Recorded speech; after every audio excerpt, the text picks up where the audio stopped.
My name is Sofia. I live in a small, quiet town. I work in a little cafe near the main square. Every morning, I wake up early, put on my apron, and prepare coffee for the people of my town. I like my job, but deep down, I dream of more. I want to travel, see new places, and meet people from all over the world. One sunny morning, the cafe was very busy. The smell of fresh coffee filled the air, and people talked and laughed. Suddenly, the doorbell rang. I looked up and saw a man I had never seen before. He was tall, with brown hair and bright blue eyes. He looked around, then walked to the counter. When he smiled, I felt my heart skip a beat. "Hello," he said. His voice was soft but confident. "Do you speak English?" For a moment, I froze. I wasn't very good at English, but I wanted to help. "Yes," I said slowly, a little.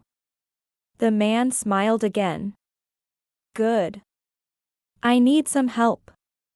He showed me his phone. On the screen, there was a picture of a street sign. "What does this mean?" he asked. I looked at the screen. It took me a moment to understand. This says, no parking here. You cannot park your car here." "Thank you," he said, laughing. "You are very kind." He introduced himself. "My name is Mark. I'm from the United States. I'm visiting your town for the first time." I smiled back. "Nice to meet you, Mark. My name is Sofia. Welcome to our town." Mark ordered a coffee and sat by the window. As he drank, he looked outside at the square. He seemed to enjoy the view. After a few minutes, he came back to the counter. "Sofia," he said, "your town is very beautiful. Do you like living here?" I thought about his question. "Yes, I like it. It is quiet and safe. But I want to travel. I want to visit places like New York or London." Mark's face lit up. "New York is amazing," he said. "I live there. If you want, I can tell you about it. And I can help you practice English too." I felt excited but also nervous. "Really?" I asked. "Of course," he said. "Your English is good already. You just need more practice." We talked for a long time. Mark told me about his travels.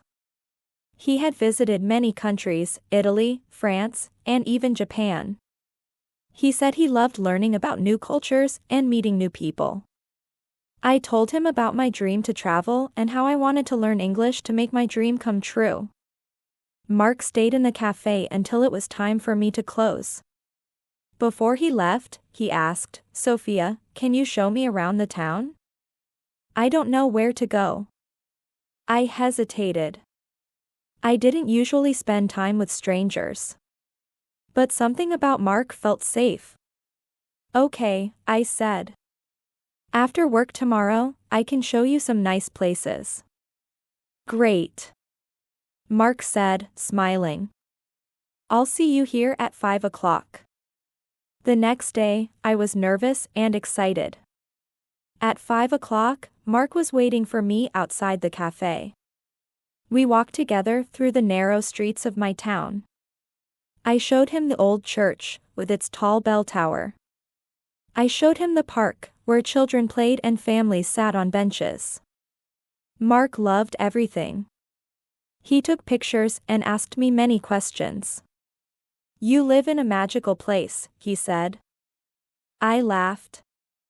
"Maybe. For me, it is just home."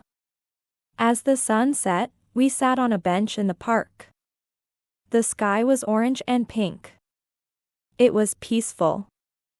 "Thank you, Sofia," Mark said. "You are a wonderful guide."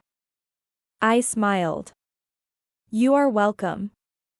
I enjoyed today. When it was time to go home, Mark said, I hope we can meet again tomorrow. Yes, I said. I would like that. As I walked home, I felt happy and light. Mark was different from anyone I had ever met. He made me feel excited about the world outside my little town. I didn't know it yet, but meeting Mark was the beginning of a story that would change my life forever. The next few days with Mark felt like a dream. Every morning, he came to the cafe for coffee. After work, we explored the town together. I showed him the hidden corners of my small world, the quiet library with old books, the market with colorful fruits, and the little bridge where you could hear the river singing below. Mark always seemed so amazed by everything. Sofia, he said one evening, you make this town feel special. I would never see these places without you. Hearing that made my heart feel warm. One day, as we walked through the park, Mark said, Sofia, can I teach you some new English words? I nodded eagerly. Yes, please. I need to learn. He picked a flower from a nearby bush and handed it to me. This is a flower. Can you say it? Flower, I repeated. Perfect, he said, smiling. And what do you call it in Portuguese? Flor, I told him. He tried to say it, but it sounded funny. I laughed, and so did he. We spent the whole evening exchanging words. He taught me how to say sunset, tree, and bench in English. I taught him how to say pôr do sol, arvor, and banco in Portuguese. It was fun, and I felt proud every time I said something correctly. One afternoon, we visited a small museum in the town. It was quiet, with old paintings and sculptures. As we looked around, I noticed Mark checking his phone often. He seemed distracted. Mark, is everything okay? I asked. He looked up quickly and smiled. Yes, everything is fine, he said. But his voice didn't sound convincing. A few minutes later, his phone rang. He stepped away to answer it.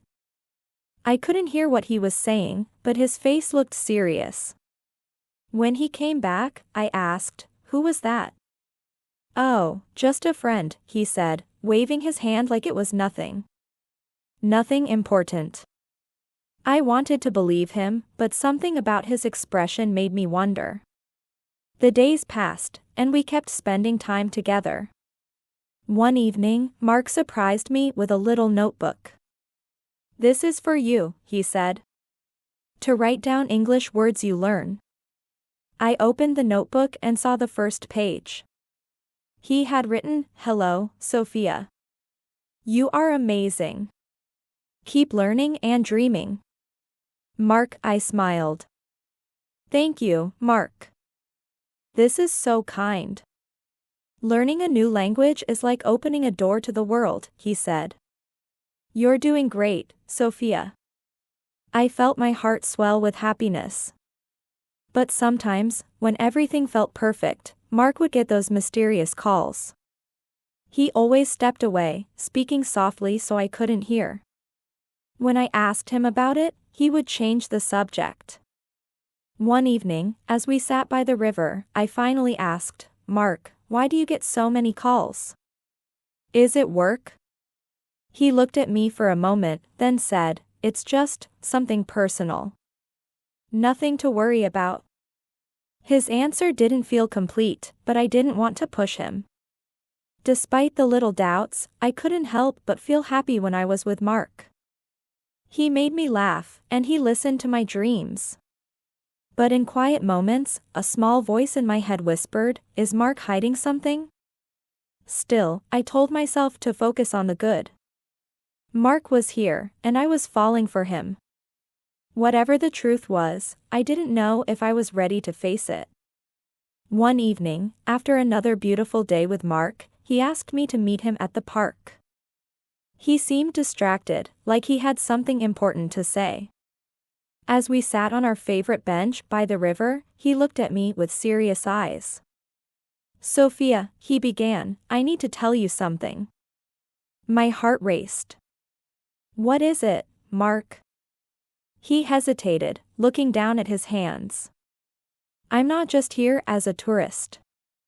There's more to my story." "What do you mean?" I asked, my voice soft but full of curiosity. He took a deep breath. "I came to this town to get away from some problems in my life. It's complicated, but I needed space to think and figure things out." His words were vague, and they made me nervous.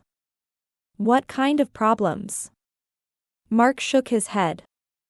"I can't explain everything now, but I promise, I'm not a bad person. I just needed a fresh start."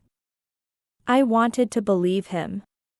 His voice sounded sincere, but something inside me felt uneasy.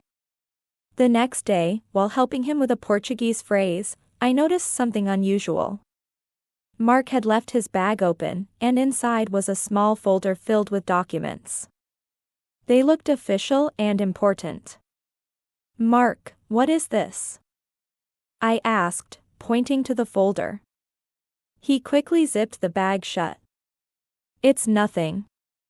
Just work papers," he said, avoiding my eyes. "Work?" I repeated, confused.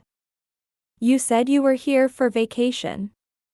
He paused, then said, "It's complicated, Sofia. Please, trust me." I didn't know what to say. I cared about Mark, but his secrecy made me doubt him. That evening, Mark came to the cafe. He looked tired and stressed. After we closed, he sat across from me at a table. "Sofia, I know you have questions," he said. "And you deserve answers." I nodded, my heart beating fast. He looked down for a moment, then began to speak. "Back in the US, I worked for a company. Something went wrong, a mistake. It wasn't my fault, but I got caught in the middle. I left to clear my head and think about what to do next." His words hung in the air.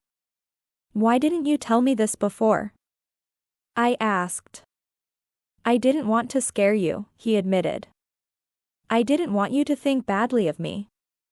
I looked into his eyes. They seemed honest, but there was still so much he wasn't saying. "Mark, are you in trouble?" "No," he said quickly. "Not really. I just needed time. That's why I came here." His answer didn't satisfy me. "But why all the phone calls? And the documents in your bag?" Mark sighed. "The calls are from my lawyer. The documents, they're just part of the situation I'm dealing with." I felt a mix of emotions, fear, confusion, and something deeper, hope. I wanted to trust Mark. But could I? That night, I couldn't sleep. I replayed his words over and over in my head. Part of me wanted to believe him. Mark had been kind, funny, and supportive. But another part of me warned to be careful. The next morning, I decided to confront my feelings. When Mark came to the cafe, I told him, "I need time to think." He looked hurt but nodded. "I understand, Sofia. Take all the time you need." As he walked away, I felt a mix of sadness and relief. I cared for Mark, but I had to protect myself too. This was the hardest decision I had ever made. My heart and my head were at war. The days after my talk with Mark were quiet, but not peaceful. I felt like a storm was raging inside me. Every time I closed my eyes, I thought of him, his laugh, the way he looked at me, the moments we shared. But I also thought about the doubts, the unanswered questions, and the weight of his secrets. One afternoon, as I cleaned the cafe after closing, I sat by the window and stared at the empty square outside. My heart ached. I wanted so badly for everything to be simple, for love to be enough. But deep down, I knew it wasn't. The next time I saw Mark, he was waiting for me at the park, sitting on our favorite bench. The moment I saw him, I knew what I had to do. "Mark," I said softly as I sat beside him. "We need to talk." His face fell, but he nodded. "I was afraid of this," he said, his voice quiet. I looked at him, trying to hold back tears. "I care about you so much," I began, my voice trembling.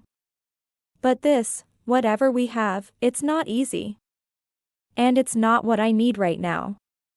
Mark's blue eyes searched mine. "Sofia, I understand. I've brought so much into your life, things you didn't ask for.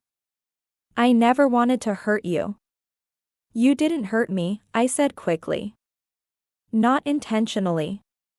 But your secrets, your problems, they're heavy, Mark. And I can't carry them for you. I have my own dreams, my own path. I need to focus on that." He nodded slowly, his hands gripping the edge of the bench. "You're right," he said. "You deserve someone who can give you everything, not someone like me, someone who's still trying to fix his life." Tears welled up in my eyes, but I blinked them away. "I'll always remember the good moments, Mark. You taught me so much, and you made me see the world differently. But I need to let you go." Mark reached for my hand and held it gently. "I'll never forget you, Sofia. You're incredible, and I know you'll achieve everything you dream of." For a while, we just sat there, the sound of the river filling the silence between us. Finally, Mark stood up. "I'll leave tomorrow," he said. "I think it's time for me to face my problems and start over." I nodded. "Good luck, Mark. I hope you find peace." "Goodbye, Sofia," he said, his voice breaking. He walked away slowly, and with each step, my heart felt heavier. The next morning, Mark was gone. I went to the cafe and tried to focus on work, but everything reminded me of him: the window seat where he used to sit, the little phrases he taught me in English, the notebook he gave me.